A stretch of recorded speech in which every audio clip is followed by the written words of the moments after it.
పాదాల దగ్గర ముఖానికి వెనక కోక దగ్గర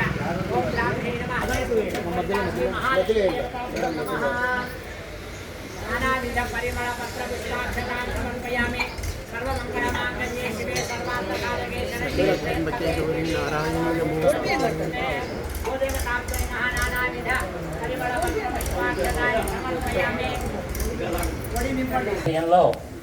మనం ఈ 3 రోజులుగా ధార్మిక ప్రవచన కార్యక్రమాన్ని పూర్తి చేసుకున్నాం. ఈ రోజున మనందరికీ కూడా గోపూజ కార్యక్రమం పరమ పవిత్రమైనటువంటి వైశాఖ మాసంలో పౌర్ణమి రోజున మరి సర్వదేవతా స్వరూపిణి అయినటువంటి గోమాతని మనం అర్చించుకునేటువంటి అవకాశం కలిగిందంటే సర్వదేవతల్ని పూజించిన పుణ్యం ఎంత ఉంటుందో గోమాతని పూజిస్తే అంతటి పుణ్యం. ఎందుకంటే స్వామివారు మహానుభావుడు వైకుంఠాన్ని విడచి భూమి మీద కాలు పెట్టగానే స్వామివారి ఆకలి తీర్చినటువంటి మాత గోమాత. మోక్షీరాలతోనే స్వామివారు తమ యొక్క క్షుద్బాధను తీర్చుకున్నాడు. మత్స్యలోకంలో ఈ అడుగు పెట్టిన తర్వాత సప్తగిరీశ్వరుడైనటువంటి స్వామివారి ఆకలి తీర్చినటువంటి తల్లి గోమాత అన్నమాట. అలాగే పూర్వకాలంలో ఎవరైనా మహాత్ములు మహర్షులు తపస్సు చేస్తే వాళ్ళ తపశ్శక్తికి ప్రతిఫలంగా దేవతలు అనుగ్రహించింది ఏమిటంటే గోమాతనే. అందుకే మనకు రామాయణంలో కూడా వశిష్ఠ మహర్షి విశ్వామిత్రుల వారు వాళ్ళిద్దరి మధ్య యుద్ధం జరగడానికి కూడా కారణం ఏంటంటే గోమాత. గోమాత వశిష్ఠ మహర్షుల యొక్క తపశ్శక్తికి శబల అనేటువంటి పేరుతో ఆయనకి ఇవ్వబడుతుంది. మరి అటువంటి సమయంలో విశ్వామిత్రుల వారు అక్కడికి రావడం, సమస్త ఆహార పదార్థాలు గోవులో నుంచే రావడం అంటే గోమాతలో ఎంత శక్తి ఉందంటే మనం తినేటువంటి ఆహారాన్ని ఇవ్వగలిగింది గోమాత.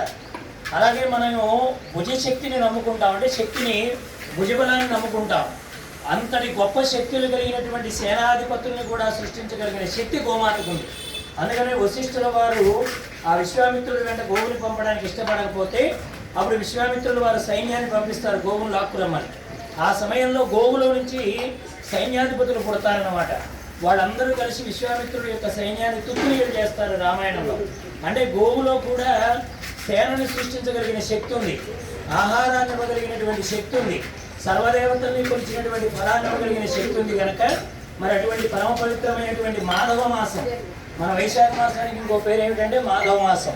ఇలాంటి మాధవ మాసంలో మన స్వామివారి యొక్క దివ్యానుగ్రహంతో ఇంత గొప్పగా మనం సర్వదేవతా స్వరూపిణి అనేటువంటి గోమాతని పూజించుకొని మనకు తినడానికి కానీ మనకి ఎటువంటి ఇంట్లో కలిమిలేములు అనేటువంటివి సహజంగా ఉంటుంటాయి కనుక మనకు ఆ లేమ్ అనేది లేకుండా మనందరికీ ఇంత ప్రసాదం పెట్టేటువంటి శక్తినిమ్మని, అలాగే మనకి శక్తి స్థైర్యాన్ని మనం పాదుకొలుపుకోవడానికి చక్కగా మనం వాటన్నింటినీ కూడా ముందుకు తీసుకెళ్ళడానికి అమ్మవారి యొక్క అనుగ్రహాన్ని మనం అందరం కోరుకుంటూ స్వామివారి యొక్క దివ్యానుగ్రహ ఆశీస్సులు అందరిపైన ఉండాలని కోరుకుంటూ మనం గోమాత యొక్క దివ్యమైనటువంటి పూజా కార్యక్రమాన్ని ముగించుకొని ఇప్పుడు మనం హారతి కార్యక్రమానికి ముందుకు వెళదాం.